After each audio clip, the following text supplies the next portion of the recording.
अस्सलामुअलैकुम। मोहम्मद अज़हर सिद्दीक अपने programme maths views के साथ हाजिर खिदमत है। आप सब लोगों ने कहा, मेजॉरिटी ने कहा कि जस्टिस काजी फ़ाइज़ ईसा के अगेंस्ट जो नया रेफरेंस दाखिल हुआ है उस पर मैंने गुफ्तगू क्यों नहीं की।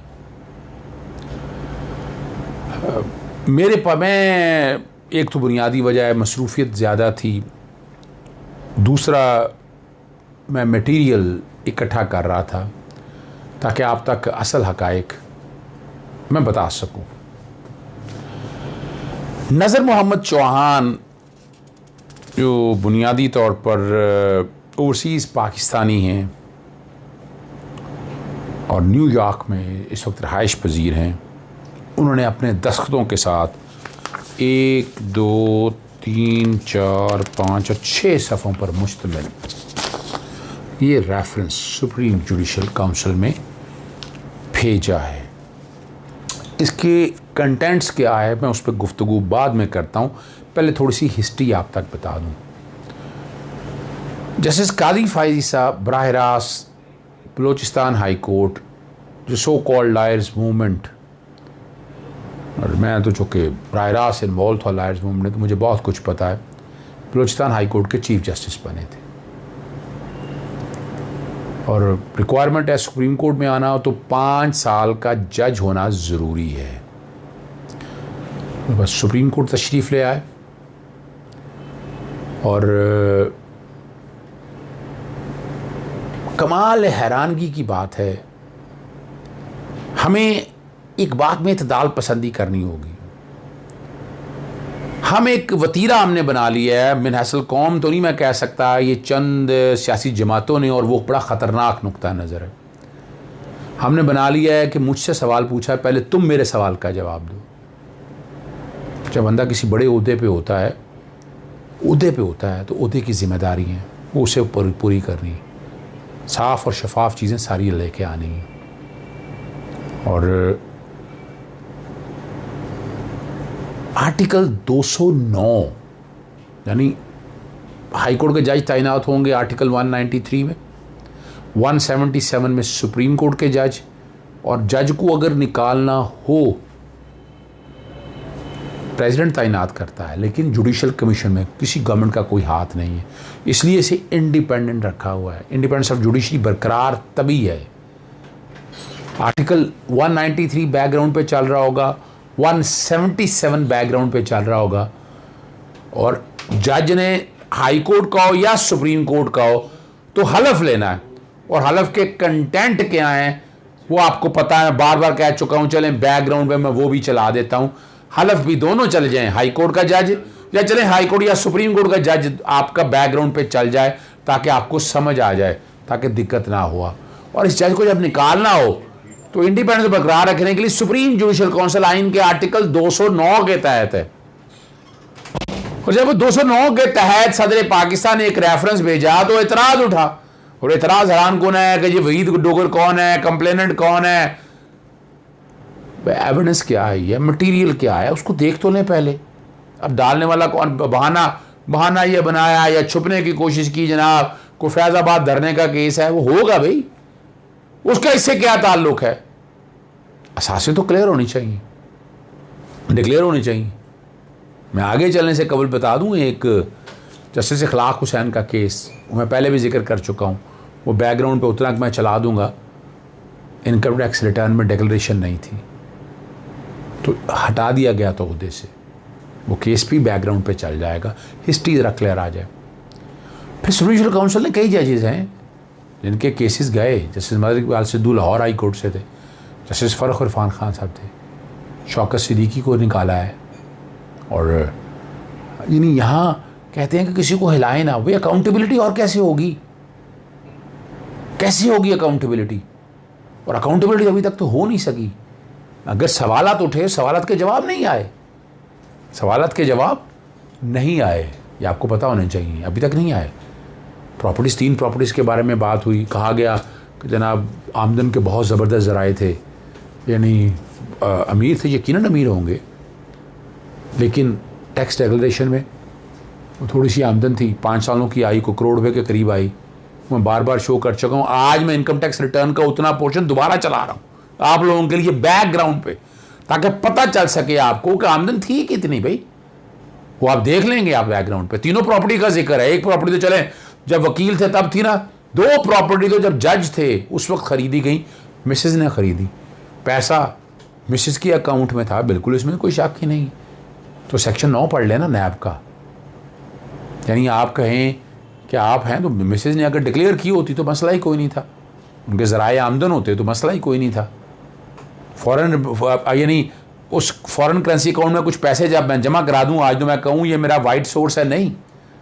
अगर तो फॉरेन एविडेंस बाहर से आई है, इन कैश पाकिस्तान में कराया, फॉरेन एक्सचेंज रेगुलेशन एक्ट, मशहूर ज़माना एक्ट, कई लोगों ने फ़ायदे उठाए। नवाज शरीफ के दौर में चाकदार था उसके पीछे, मान लें उस तरह भी अगर वो आता तो वो भी नहीं है केस ऐसा, इनकम टैक्स के सामने नहीं बता सके। एग्रीकल्चर इनकम का वो नहीं आ सका, वो आपने इसलिए बार बार, और उसी के अंदर था ज्वाइंट अकाउंट की बात सामने आई।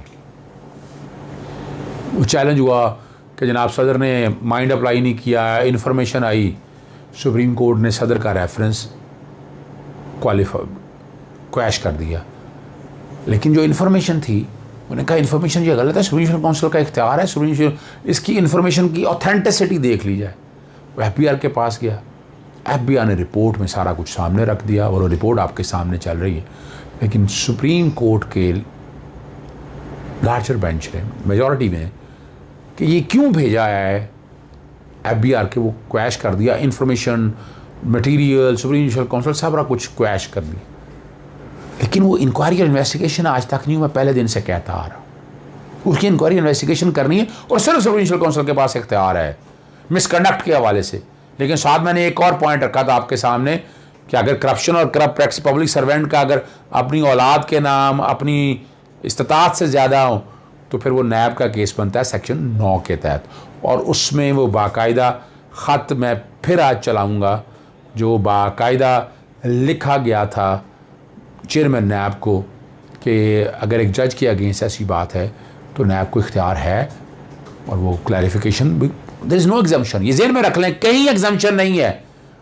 इस बात को हम कहें कि एग्जम्पशन है, कहीं एग्जम्पशन प्रोवाइडेड नहीं है और यही लिखा है मैंने। वो ख़त भी आपके साथ बैकग्राउंड पे चल रहा हूँ। तो अब मामला नज़र मोहम्मद चौहान साहब ने, कई ओवरसीज़ पाकिस्तानी हैं जो समझते हैं ये ज़्यादती है, इंक्वायरी होनी चाहिए, सुप्रीम काउंसिल इसकी इंक्वायरी कर लेती, छोड़ देती, बात ख़त्म हो जानी थी। लेकिन सुप्रीम काउंसिल ने इंक्वायरी नहीं की। तो नज़र मोहम्मद चौहान साहब ने मैंने आपके सामने रखा, उन्होंने कोई तकरीबन ये हैं 13 नुकात हैं जो उठाए हैं, मैं सारे नहीं डिस्कस करूँगा। एक तो उन्होंने bank account, joint bank account कि बीवी और उनके नाम है वो डिक्लेयर नहीं किया। इट इज़ एनफ, ये काफ़ी है सुप्रीम काउंसिल को कार्रवाई करने के हवाले से। जस्टिस इखलाक हुसैन केस जो आपके सामने मैंने चला दी है वो आपके सामने आ चुका है, तो उसमें तो कोई प्रॉब्लम या डाउट है नहीं है। ये दूसरा पॉइंट है जिसमें उन्होंने जिक्र भी किया है सेक्शन 9 का, नैब ऑर्डिनेंस के हवाले से, 1999 के हवाले से, पब्लिक ऑफिस होल्डर के हवाले से, और जज पब्लिक ऑफिस होल्डर है। ये बड़ी क्लैरिटी के साथ कि अगर सुप्रीम काउंसिल नहीं करती तो नैब कर ले।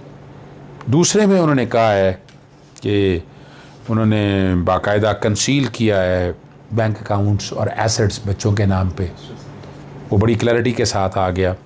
और इस मुल्क में कोई भी बड़ा नहीं है, अकाउंटेबल है, कोई भी कानून से बड़ा नहीं है और सुप्रीम काउंसिल को इख्तियार है मिसकंडक्ट के हवाले से देने का।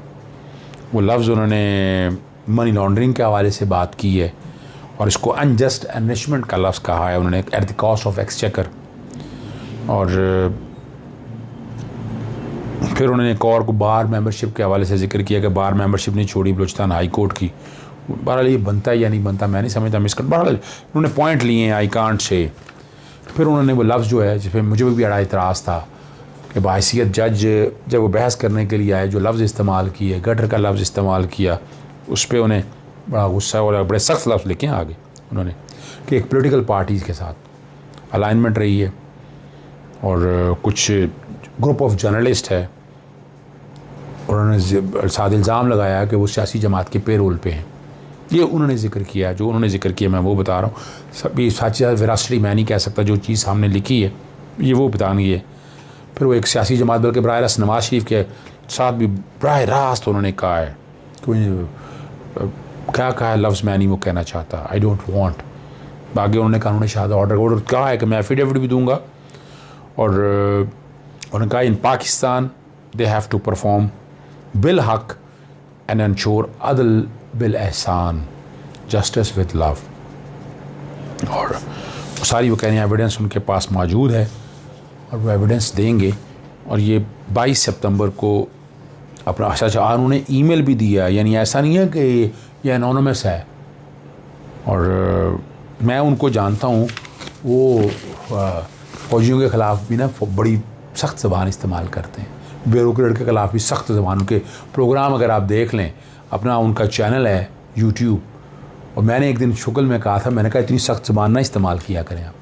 मैंने व्हाट्सएप में मैसेज भेजा उनको कि सख्त ज़बान क्यों इस्तेमाल करते हैं आप ब्यूरोक्रेट्स के अगेंस्ट, ये अपना फ़ौजियों के अगेंस्ट क्यों सख्त ज़बान इस्तेमाल करते हैं। तो अगर ऐसी बात है तो वो सामने लेकर आएँ। बहरहाल ये उन्होंने सुप्रीम जुडिशल काउंसिल के सामने मामला रख दिया है। इसका पुराने केस से कोई ताल्लुक़ नहीं, वही डोगर वगैरह से इंडिपेंडेंट रेफरेंस दायर किया। और मेरी उनसे बात हो रही थी, वो तो कह रहे थे मैं नेशनल क्राइम एजेंसी में भी कोई कंप्लेंट दायर कर सकता हूँ या करना चाहता हूँ, पता नहीं वो करते हैं या नहीं करते, एक अलहदा इशू है। शयान अली नवाज शरीफ के केस में नेशनल क्राइम एजेंसी चला गया है इंग्लैंड में, बाकायदा उसने कंप्लेंट दायर कर दी। अब ये करते हैं या नहीं करते, ये एक अलहदा इशू है। और मैं बड़ा क्लियर हूँ, एक पब्लिक सर्वेंट हो, एक सरकारी अफसर हो, नैब में करप्शन या करप्ट वाले से केस अगर आ जाए, मिसकंडक्ट में उसको अलहदा सज़ा देगी, नौकरी से निकाला जाएगा। करप्शन एंड प्रैक्टिसेस में बाकायदा नैब की प्रोसीडिंग भुगतनी होगी। और नैब की प्रोसीडिंग भुगतने का मकसद क्या है, वारंट ऑफ अरेस्ट, गिरफ्तारी हो गई तो 90 दिन का रिमांड, 90 दिन का रिमांड के बाद जेल, और जेल में आप जाएंगे तो ज़मानत होगी और फिर ट्रायल भुगतना पड़ेगा। और मैं इसलिए बार बार कहता हूँ, मैं समझता हूँ कि अगर ये सुप्रीम जुडिशल काउंसिल ने नहीं करना तो फिर नैब करेगा। तो अदलिया की आज़ादी को बरकरार रखने के लिए ज़रूरी है कि सुप्रीम जुडिशल काउंसिल इस सारे मामले को देखे, इंक्वायरी कर ले, क्या हर्ज है इसमें। और उसमें जज साहब को और उनकी फैमिली को भी एतराज़ नहीं होना चाहिए। उनके पास सबूत है, जाएँ सबूत दें वहाँ पर जाकर बैठ कर और बताएँ कि डिक्लेयर किया है, ये हैं वो ज़राए। इस तरह नहीं करेंगे जैसे मरियम नवाज़ करती थी, मेरी सेंट्रल लंदन क्या पूरे पाकिस्तान में जता दी, वही ड्रामा, वही बेवकूफ़ बनाती रही है मरियम नवाज़। फिर वो नवाज शरीफ कहते थे ये हैं वो ज़राए, ज़राए कहाँ हैं, कोई ज़राए नहीं आए। पनामा के अंदर डिसक्वालीफाई हुआ है, ये भी गलत बात करते हैं और ये भी बात गलत कहते हैं नवाज शरीफ फैमिली। ये एवन फील्ड रेफरेंस में और अल-अज़ीज़िया में सज़ाएँ हुई, 10 साल की, 7 साल की, 14 साल की सज़ा हो सकती है। डिसक्वालीफाई अलहदा हुए हैं इनमें। तो ये जो कहना कि पनामा में नहीं अकामा में सज़ा हुई, अकामा में आपने झूठ बोला, मिस डिक्लेरेशन की, अहलियत नाअहल हुए आप बतौर मेंबर पार्लियामेंट नवाज शरीफ साहब, और फिर आपको सज़ाएँ दी नैब अदालत ने। अब जस्टिस काजी फ़ाइज़ का केस मैं उम्मीद रखता हूँ कि सुप्रीम जुडिशल काउंसिल इसको एक दफ़ा देख ले, फैक्ट्स को देख ले। अब कई मैं उनके सारे कंटेंट से मैं नहीं इत्तफ़ाक़ करता, जो बातें उन्होंने कई की हैं उनका अपना एक वर्जन है, अपना एक तरीक़ाकार है, बैकग्राउंड पर ये रेफरेंस भी चल रहा होगा। इजाज़त दीजिएगा, अस्सलाम वालेकुम, अल्लाह हाफ़िज़, पाकिस्तान ज़िंदाबाद।